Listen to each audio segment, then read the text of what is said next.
that's, you know, coming along. Emails. One from the council. Dear Mrs. Hands-on Katie, your neighbours have complained about the excessive light from your 10-metre wide searchlight, so we kindly request you look for a more appropriate lighting solution for your home. It's a lair, not a home. Just another thing I'll need to fix. Here's one from the Evil Tolerancer. Long-time watcher, first-time writing. I want to implement that doorbell warning system in my underground lair so that I can use Home Assistant to release a trapdoor. Okay, the Evil Tolerancer. And I suspect that's actually evil clearance. I will put a guide on my Evil Villains website. One here from Polly in London. Dear Katie, my husband was last seen writing a comment on your video about how he doesn't see the point of having a 3D printer or a laser cutter. Please could you send out a message about his disappearance?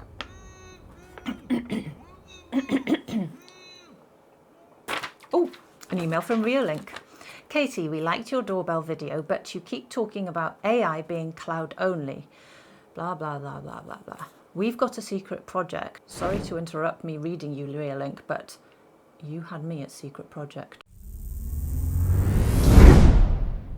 I'm back and I've installed my latest invention for nefarious purposes, obviously.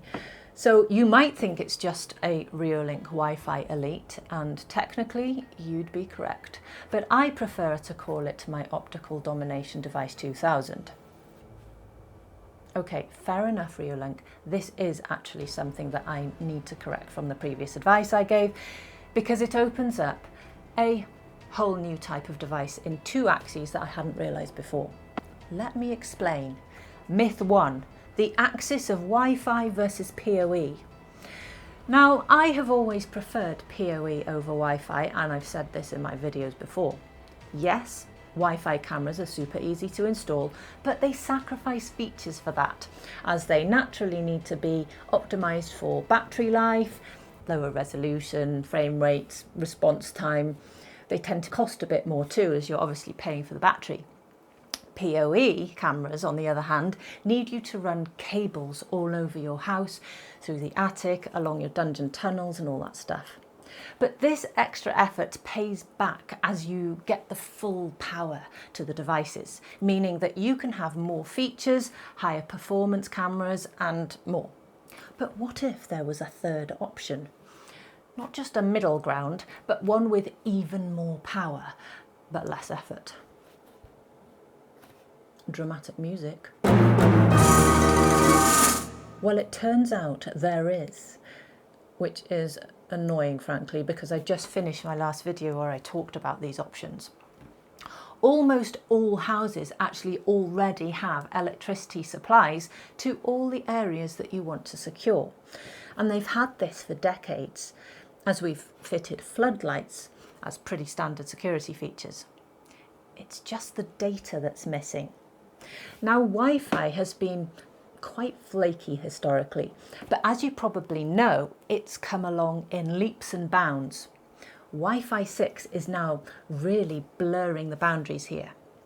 So a device that used power from an external lighting circuit or socket, but then used the latest tech for Wi-Fi would be pretty neat. Think about it, this would give you way more power than PoE, but have the convenience closer to the battery cams, but without the cost and the bulk. Interesting, eh? Myth 2, the axis of local versus cloud. So there's this other dimension. On the one side, you have local services, and this gives you control of your own data so that no one can snoop on what you're doing. There are also free up subscriptions and feature degradation, cloud failures and everything else. And as I said before, more powerful features like AI either need you to pay for cloud services or set up the grunt yourself locally using tools like Frigate, which is awesome, but definitely adds a layer of technical complexity. So what if there was another option here too? Dramatic music. So mains powered grunt with Wi-Fi ease, and local subscription-free goodness with AI. Oh, I think we could have some fun with this. Use Home Assistant to detect movement and blast them with 3000 lumens of floodlightage, so your victims will be able to find the keys. But I can also use the AI to trigger different types of lights. A nice warming light when it detects a person in the evening to welcome them to my home, and then a harsh cold light to dazzle would-be intruders if they are arriving in the middle of the night. I can separate responses, so people get one response, animals get another, and vehicles get a third. It gets pretty fun with all the cool combinations that I can achieve based on the time of day, AI detection and more. It can detect types of movements too, so I can create loiter zones. So someone passing the house is fine, but if they hang around too long, I can turn on the house lights, play some music internally, or release the guardians.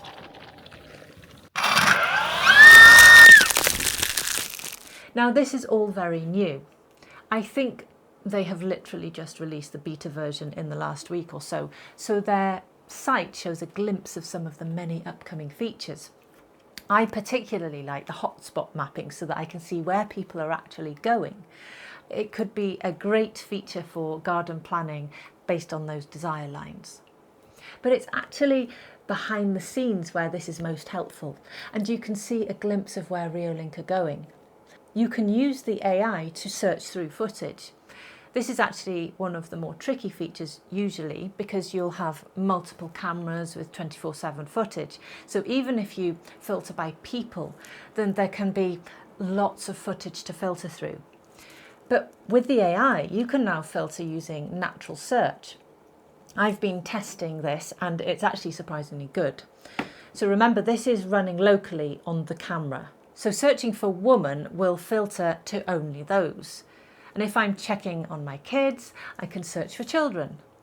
But I can also filter in more advanced ways. So woman in red dress instantly brought the right footage, as did white dress. It recognised the combinations like white top and jeans. And it went much further than I thought it could. They have stressed that the initial launch is focused on recognising the key AI models of people, animals and vehicles, which it works well for. But I, of course, need to completely ignore that and push the envelope. Woman with box. Woman in white top with box.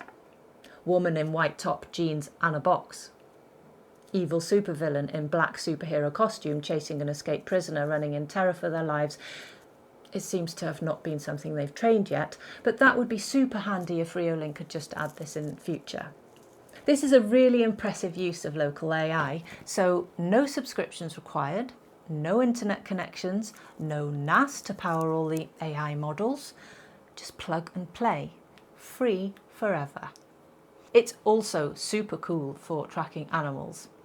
Given I have my 2 supervillain assistants in training currently, I'm suddenly very interested in the animals in the garden, not least their potential enemies and invaders. So again, I can filter by not just cats, but instantly list the times and patrol routes of the ginger cat or the black cat that currently think the garden is their land. This is actually really interesting as a genuine solution. So gardeners out there, if you've got smart water supplies, then you actually could super easily protect your crops from cats. If cat detected, then turn on the sprinkler on my vegetable bed for 5 seconds.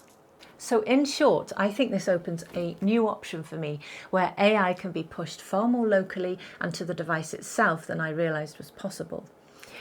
It's already super handy, but I'm particularly intrigued to see how far Reolink can push this and how advanced it can become. Obviously, you'll not be able to achieve as much as a huge NAS with a neural chip doing the processing manually. But as we saw with DeepSeek surprising the market earlier this year, AI models can often be surprisingly aggressively optimized. Likewise, I think a significant proportion of my use cases could be solved with relatively simple models anyway. It's all rather interesting. Right, enough of this villainy. I'm off to plot my next adventure. I'll pop links below to the Wi-Fi Elite. Have a nosy, particularly at the upcoming features. There are lots of pretty interesting ideas that they've included that I'm going to be playing with as they release. Like, subscribe, or face the photon cannon. Hwyl fawr.